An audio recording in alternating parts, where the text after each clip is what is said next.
За сайн байцгаана уу бүгдэнд нь энэ өдрийн мэндийг хүргэе. Coach Okkoгийн дараачийн подкастта давтай морил.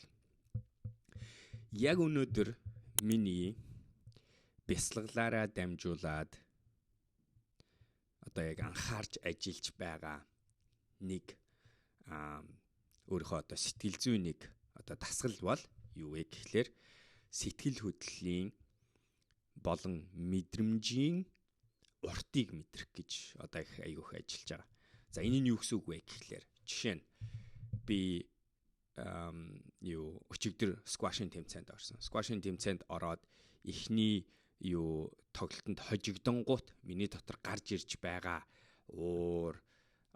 за бас дээрэс нь өөртөө одоо сэтгэл хангалуун биш байдал, гуниг митинг, иймэрхүү сэтгэл хөдлөлүүд гарч ирэх үед нь би тэднийг ажиглаад энэ сэтгэл хөдлөлүүд хэр хүчтэй байдгийг, хэрвээ би энийг уур гэж нэрлэхгүй бол яг ард нь ямар мэдрэмжүүд яг үндэ байдгийг, тэгээд энэ нь бидний дотор хэр удаан ингэж итвэхтэйгээр ингэж мэдрэгдэж байдгийн бэ гэдгийг нь би яг одоо ажиглаж анзаарч сурах дээр одоо би бясалгал болон ер нь өдрийн турш өөртөө амьд байх гэж хичээж байгаа энэ нэг дасгал бол одоо энэ байна.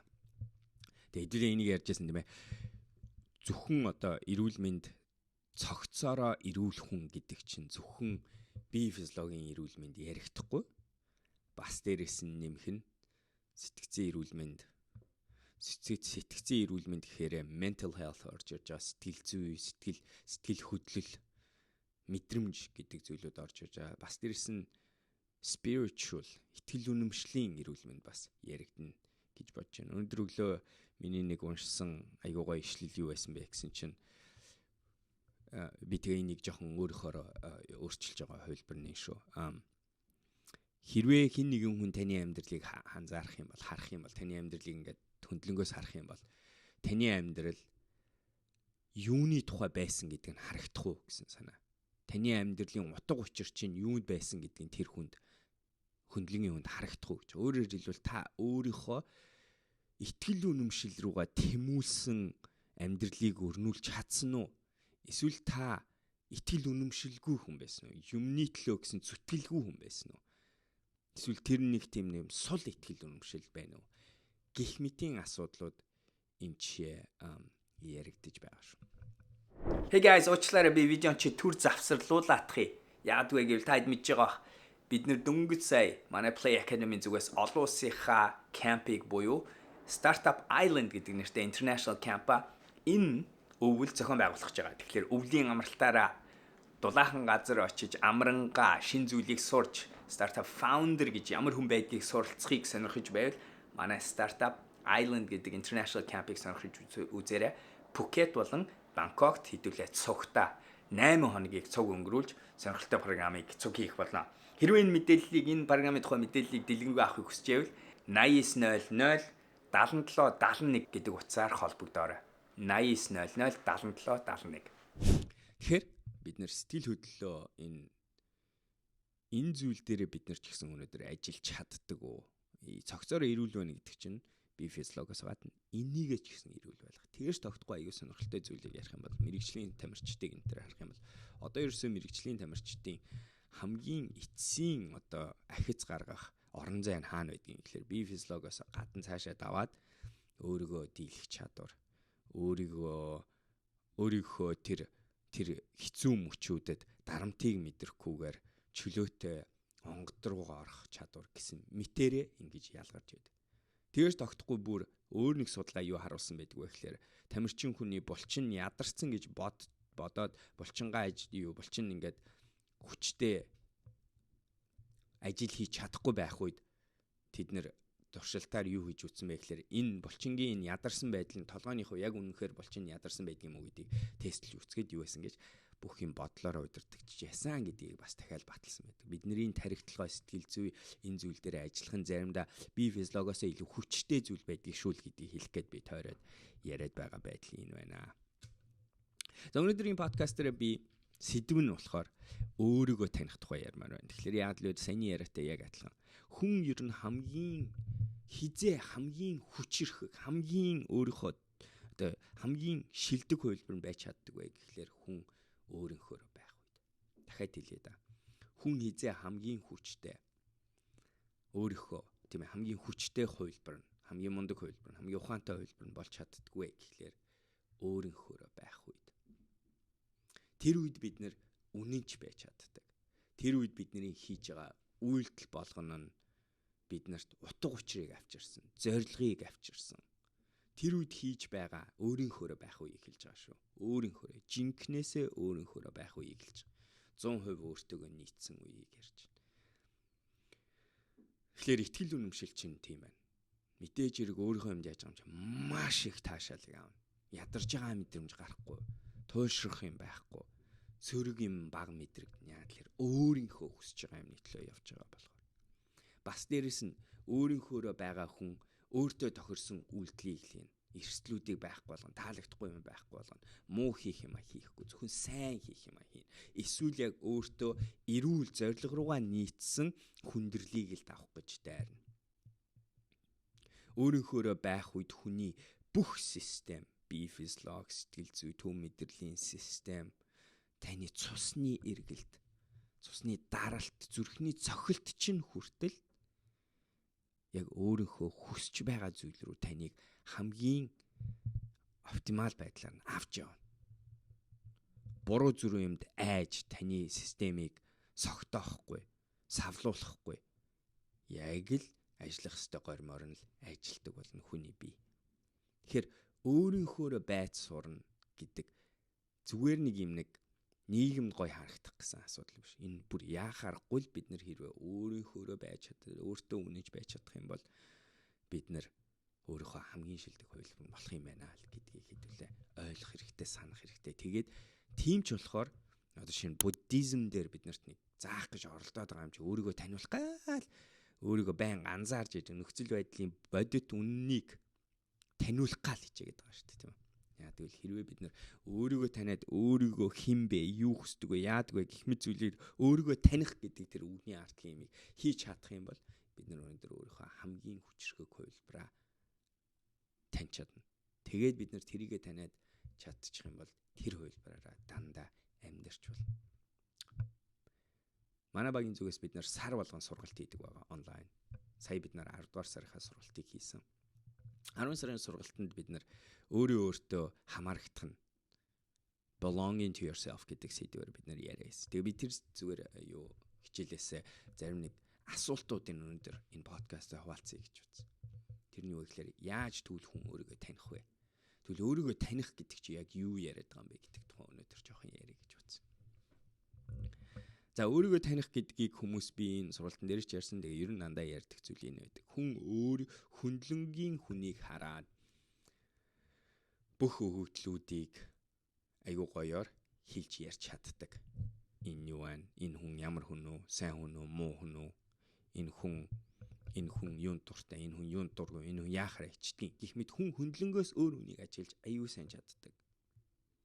Яагаад гэвэл ихэнх мэдээлэл нь өгөгдөл нь шин болохоор дасаагүй мэдээлэл болохоор хүн бүр тэгжвэж тэр хүнтэй би яаж харьцах вэ? Аюул гэж хандах уу? Эерэг гэж хандах уу? Надад хэрэгтэй хэрэггүй гэх мэт шүүлтүр хийдэг болохоор бид нар хөндлөнгийн хүнийг хараад бүх юмыг ажиглаж чаддаг. Харин хүн өөрийгөө болохоор ажиглаж чаддаг. Яагаад гэвэл биднэрт аль хэзээ толгойд юу байдаг вэ гэхээр чи ийм штэ гэдэг юм өгөгдлүүд аль хэзээ хадгалагдсан байгаа болохоор. Гэхдээ харамсалтай үнэн нь юу гэж тэр өгөгдлүүд дандаа үнэн өгөгдлүүд байдаггүй. Бид нар өөрийнхөө тухай өгөгдлийг ихэвчлэн гадны хүмүүсийн тодорхойлолтоор л авч явдаг. Та хэн бэ гэдэг асуултын хариулт ихэнх хүн өөр хүмүүс өөрт нь өөрийнхөө тухай хэлсэн дэр зүйлүүдийг л ярина.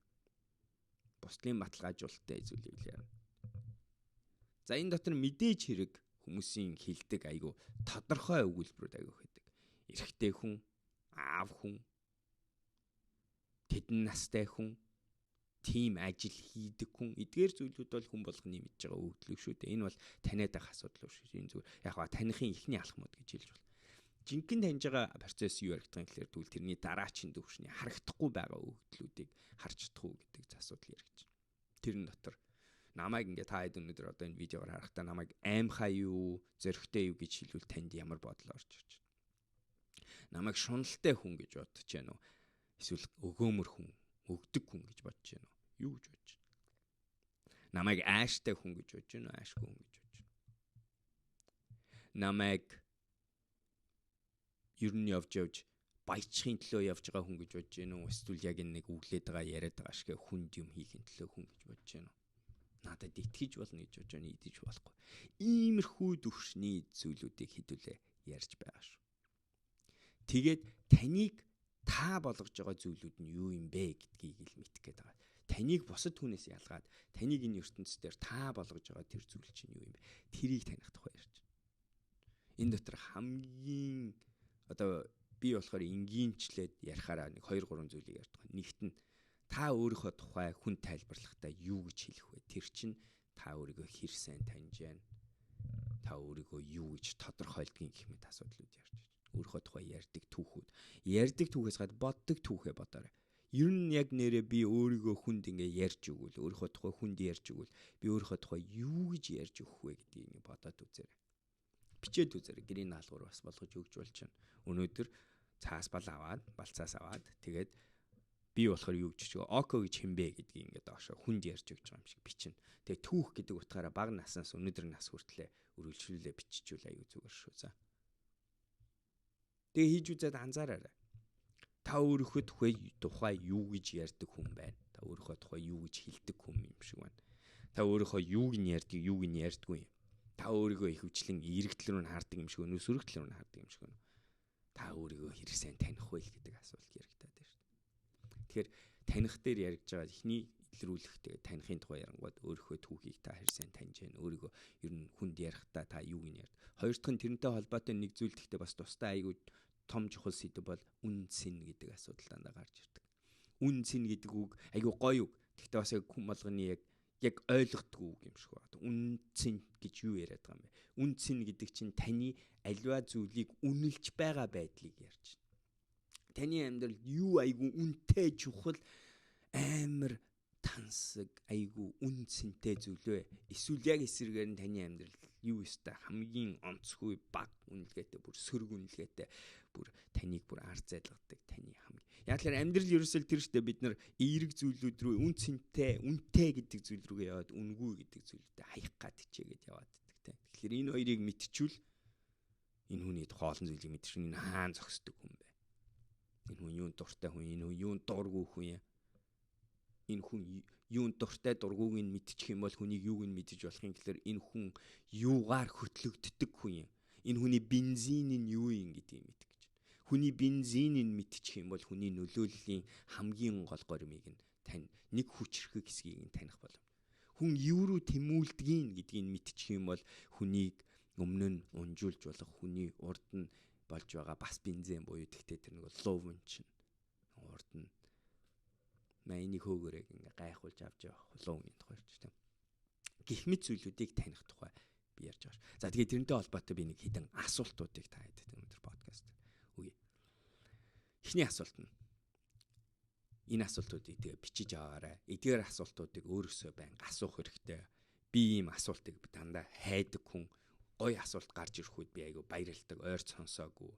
Намайг юмыг нэг өөрөөр бодуулсан, эрэл хайгуулын маань айгүй гоёор хийлгсэн. Сониуч зан руу маань үнэхээр хөтлсөн. Тим асуултууд амьдралд байвал айгүй гоё байдаг. Тэгэхээр би та хэдд одоо тим нэг хэдэн асуултыг хуваалцъя гэж бодож байна. Сонсоорой. За эхнийх нь таны амьдралд утга гэж ивэл одоо юуны ямар утгатай амьдрал юм бэ гэж асуувал та юу гэж хэлэх вэ? Утгыг хэлэх юм л дээ. Тэгэнгუთ энэ аюу сонирхолтой юм ярьж байна. Нэг бол хүслийн утга учир яригдана. Одоо ийм утгатай байвал гоё доо гэж нэг бодогдох нэг хөлбөр яригдана. Нөгөөдг хөлбөр нь яг өнөөдрийн өнгөрсөн цаг үеэ бодоод өнөөдрийн таны амьдрал ингээ хөндлөнгөөс харах юм бол утга учир гэж юу вэ? Би түрүүн хэлсэн ишлэлтэй холбоотой те. Утга учир гэж. За түрүү ярьсан би таны нэрээ үн цэн гэвэл юу? Гэхдээ энэ асуултыг ингэж асууя. Таны амьдралд хамгийн үн цэнтэй 10 зүйлийг бичээрэй гэж би тавья.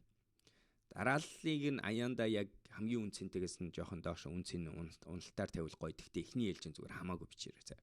За энэ дотор юу орж ирэх юм? Хайр дурлал орж ирнэ. Гэр бүл орж ирнэ. Машин чинь нөгөө тансаг дуртай хамгийн үнэтэй машин чинь орж ирж магадгүй. Цаг чинь орж ирж магадгүй. Диплом чинь саяхан амжуулсан мундаг ажил чинь орж ирж магадгүй. Найз нөхөд чинь орж ирж магадгүй. Гэр бүлийнхэн чинь орж ир. Түрүү энийг би хэлсэн санагдаж байна. Өөрийн чинь итгэл үнэмшил орж ирж магадгүй. Битсэн ном чинь орж ирж магадгүй. Тэгэхээр таны хувьд юу үнцэнтэй вэ гэдгийг гаргаад үз. Тэгээд би тэнчэнээсээ юу харуулмаар байна вэ гэхээр тэрэн дотор хідэн зүйл нь гадны нөлөөтэй зүйлүүд байна. Хідэн зүйл нь өөрөөс чинь хамаарсан зүйлүүд байна гэдгийг гаргаж үзэр. Одоо энэгээрээ дамжуулж бид нар үнцэн гэдэг. За дараагийн асуулт нь энэ байна.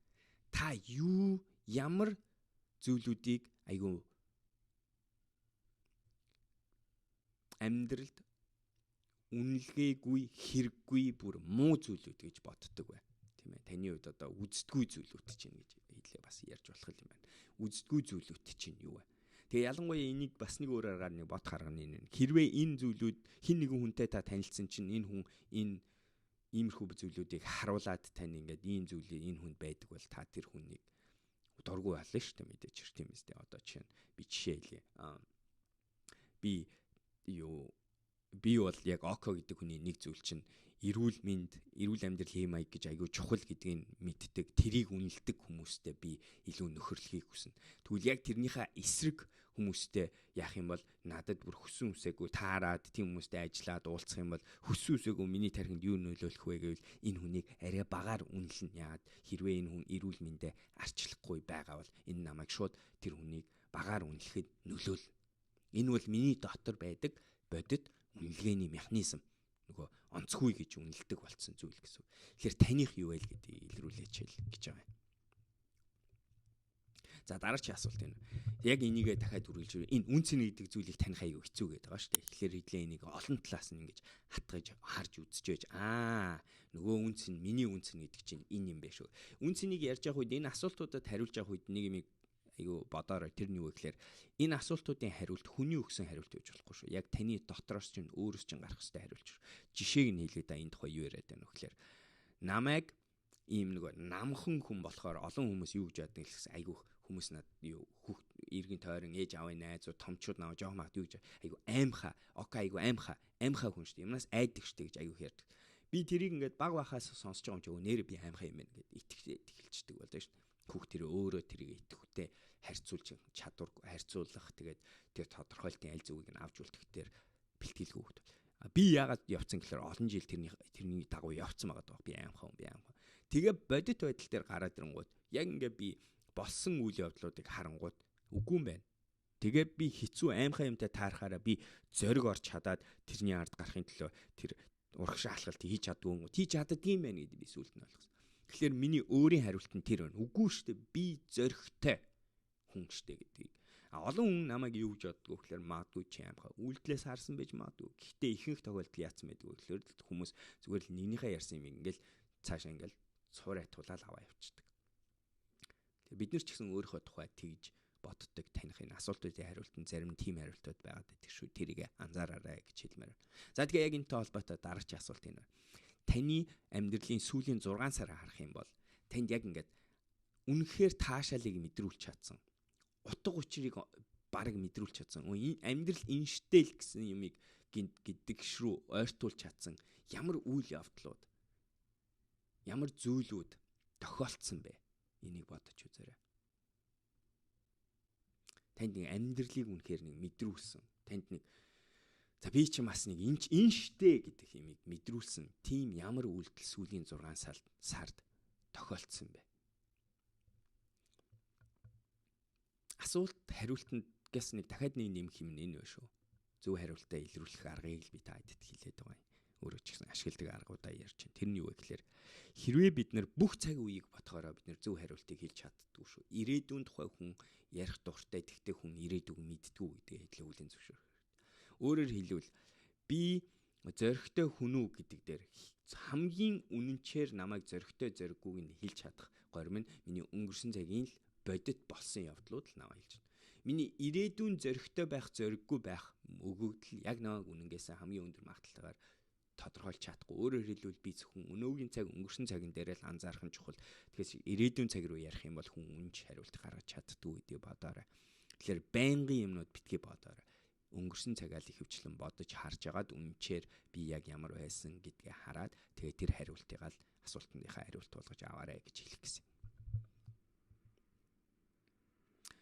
За, дараагийн асуулт. Та өөрийгөө амьдралын янз бүрийн юмнууд болж явах үед би энийг чаддгүй юм, би эндээ онцгүй юм, би эндээ муу хүн гэж ярьдаг зүйлүүд юу вэ? Тэрийг илрүүлж үзээрэй. Минийхийг хэлж өгье. Би ч шиг хэлдэг. Миний нэг жишээ нэг онцгой суудсан энэ хуурамч итгэл өмшл баггүй. Зүйл нь юу вэ гэхээр би хүний нэр цээжлэх гэдэгт муу гэдгийг өөртөө айгүй хэлдэг болсон. Олон жил хэлдэг болсон юм бэл. Тэгээ би бүр хүмүүст юу гэж хэлдэг вэ гэхээр уучлаарай би хүний нэр цээжлэхдээ айгүй муу шүү гэд ингээ хэлцдэг бүр. Яг хөө хэдийгээр тэр нөгөө хүнийхээ хүлээлтийг засчихж байгаа ч гэсэн яг үндэ энэ юу вэ гэхлээр би өөрийнхөө тухай дээр үднийг ботцсон буруу тодорхойлолтоо одоо ингээл тээж яваад одооны амьдралаа тэргээрээ удирдуулагдаж яваад байгаа асуудал ирж. Тэгвэл таны тим өөрийн чинь хязгаарлсан, өөрийн чинь урагшлуулах гэхэд удаашруулсан, магадгүй хуучирсан өөрийнхөө тухай ямар итгэл үнэмшил, бодлууд, тодорхойлтууд байдаггүй энэ асуултыг би өгч дараач асуулт. За миний дараач асуулт энэ айгуу гоё асуулт. Энэ юу вэ гэхээр та өөрийнхөө тухай юу гэж ярьдаг вэ? Доторлууга өөрлөгөө ярих та. Жишээ. Өчигдөр би сквашинг тэмцээнд орсон. Спортын тэмцээнд нэг анзаардаг юм юу вэ гэхээр хүн алдаа айгуух гаргах боломжтой шүү дээ. Спорт. Алдаагүй гоё тоглоно, алдаатай бас тоглоно. Яг энэ үед юу илэрдэг юм гэхээр хүн өөрийгөө ялсан үедээ юу гэж хэлдэг вэ хүн өөртөө. Ялагдсан үедээ, алдсан үедээ хүн юу гэж хэлдэг вэ гэдгийг спортын тэмцээн дээр харах айгуух боломж гарч ирнэ. Гэтэ хүн яг энийг бас амьдрал дээр адилхан хийдгийг бас мартаж болохгүй.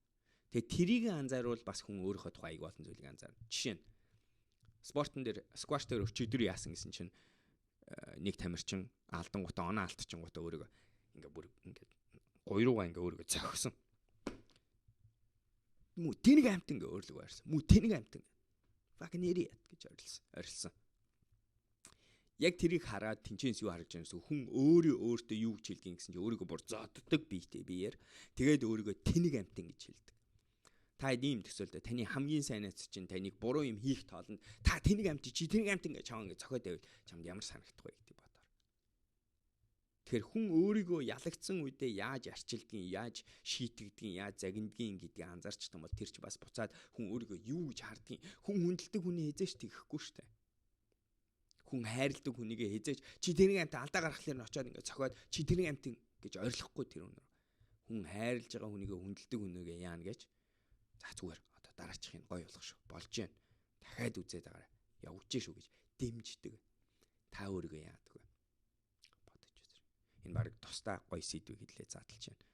Би энийг ашгүй анзаарсан 2 жилийн өмнөөс ялангуяа спортын сквашийнхаа нэг спортоор тоглоом тэмцээнд явж байгаа үед. Тэгээ би одоо өөртөө юу гэж хэлдэг болсон гэхээр яг тэрийг ядаж би үгээрээ зогсоож эхэлсэн. Мангар битгий бол энтер гэж сөрөг юм ярих байс. Загнахын оронд би дэмждэг бол дэмжих тал руугаа илүү их шилжиж эхлээд одоо би юу гэж хэлдэг вэ гэхээр болж байна. Яг наатахаа. Дахиад жоохон анхаарч. Дахиад жоохон хичээнгүүлж. Дахиад жоохон удаашрч. Амьсгалаа авах битгий март. Гэх мэт ийм дэмжиж байгаа чиглэлийн зүйлийг өөртөө хэлсэн. Тэгэхээр энэ өш. За тэгээ яг адилхан нөгөө тал нь болохоор ялсан нөхцөл, юмыг амжуулсан нөхцөл юу гэж чи юм мундаг шүү гэж хэлдэг юм уу? Эсвэл араас нь за чи азтай осчлаа да гэж хэлдэг үү? Бас сонирхолтой. Та өөрийнхөө тухайд юу гэж боддөг вэ гэдгийг илрүүлж байгаа хүчтэй асуулт шүү. За гэх мэтэр би таад өнөөдөр нэг хэдэн асуултуудыг өгж байна. Энэ асуултууд, иймэрхүү асуултууд интернетээр дүүрэн байгаа. Иймэрхүү асуултууд энэ зөв, энэ буруу гэсэн юм байхгүй юм байлаа. Хүн болгоны уул нь хүсэж байгаа зүйл нь окей би нэг өөрийгөө таньчих би ч гэсэн адилхан би нэг өөрийгөө таньчих нэг 20 асуултыг л нэг бааргүй өөрийг минь таниулчих нэг 20 асуултыг л олчих юмсан гэж би олон жил хичээж хайж байгаа хүн. Тэмчлэгээр би балер өдөр бот ном 2-ын хойтолд нь 100 асуултыг би цуглуулж өгсөн байгаа. Би 100 асуултыг тэр бол миний уншсан олон гой хэдэн мянган асуултууд дотроос хүнд яг үнэхээр өөрөө юмыг бодуулж чадах саяны мэдээллүүдийг илрүүлж чадах ийм ойртуулж чадсан 100 асуулт юм байна гэж сонгоод тийч оруулсан байна. Гэхдээ миний өнөөдөр нэг ойлгож байгаа зүйл нь юу гэсэн чинь хүн болгонд яг тэр асуултын ард мэдрүүлэх гээд байгаа мэдрэмжийг онгойлгож өгөх тэр зүйлийн түлхүүр нь ерөөсөө л асуулт гэж ботчих л та тий. Тэгвэл хүн болгон өөр түлхүүр байдаг юм байна. Бүр яа харахгүй. Үг нь нэг арай ондоо. Асууж байгаа горим нь нэг арай ондоо. Асуултын одоо шулуун байдал нэг арай ондоо. Гэх мэтэр энэ түлхүүр нь хүн хүнд ондоо байдаг юм байна. Тийм болохоор энэгээр бла бла бла хэлэх гээд байгаа санаа нь шилдэг асуулт гэж байхгүй зүгээр тохирсон асуулт гэж байдаг юм шиг үлээ. Тэр утгаараа олон асуултыг өөрөөсөө янз янзын асуулт гарч ирэх тоолонд тэрлүү ингээд анхаарлаа хандуулж үзээд асууж үзээрэй л гэдгийг хэлэх гэсэн. Тэгэл ингээд явж байвал хүн тэнцэнс яадгийн хэлэхээр энэ нэг гоё асуулт байж таараал нийгмийг онгойлгоно. Дараагийн асуулттай таараа тэр нь бас яг таарах юм бол өшөө тэрийг үнзгээ оруулж өгнө гэх мэт явсаар байгаа таныг өөрийгөө таних тэр хариултуудыг дотроос чинь илрүүлэх тэр хаалгыг нээхгүй алхам бол явагддаг юм байлаа. Тэгээ тийм зорилгоор ингэдэг шүү. Тэгэхээр төрөл төрлийн асуултууд байдаг. Өөрөө хайж бац үзээрэй. Интернетээр дөрвөн сонирхолтой асуултууд байгаа. Миний номыг үзээрэй. Тэгээд энэ болгоны хариуд өөрийгөө таних дээр ойрторой. Айгу бас онцгүй юм нь юу юм гэсэн чинь анхны хариулт биш байдаг юм байлаа. Олон удаа ижлэхэн асуултаа асуух хэрэгтэй юм байлаа. Нэг асуултаа асуусныхаа дараа тэрний арыг нь ухч байж тэр асуулт нь үнэн байсан уу, үнэн биш байсан уу гэдгийг мэддэг юм байлаа. Тэгэхээр нэлийн ажил ордог. Тимчлэгээр одоо буддизм дээр яригддаг зүйл чи яг л иймэрхүү зүйлийг бид нар ухаж бясалгаж суудаг. Олон цагийг энэ рүү зарцуулах гэж хичээдэг. Яагаад гэвэл сарвал ухаан гэдэг зүйл чинь тэрийг ухаж агаад яг энэ мөн чанарыг таних чадвартай байдаг гэдгийг мэддэг. Тэгтээ ажил ордог гэдгийг хэлэх гэсэн. За ингээ өнөөдрийн подкаст нэг ч гэсэн зүйлийг ойлгуулсан байх гэж найдаж байна. Надтай цуг энэ 20 хэдэн минутыг өнгөрүүлсэнд маш их баярлалаа. Тэгээд балиар өөдрөг байцгаагаарай хэлээ. Дараагийн подкастаар уулзцгаая. Хэрвээ миний энэ сувгийг анх удаа үзэж байгаа бол subscribe хийгээ битгий мартаарай. Ойрхон видео оруулдаг байгаа. Тэгэхээр алдахгүй тул subscribe хийгээрэй. Таалагдсан бол лайк дараад шеэрлж өгөөрэй. За баярлалаа. Дараа уулзцгаая.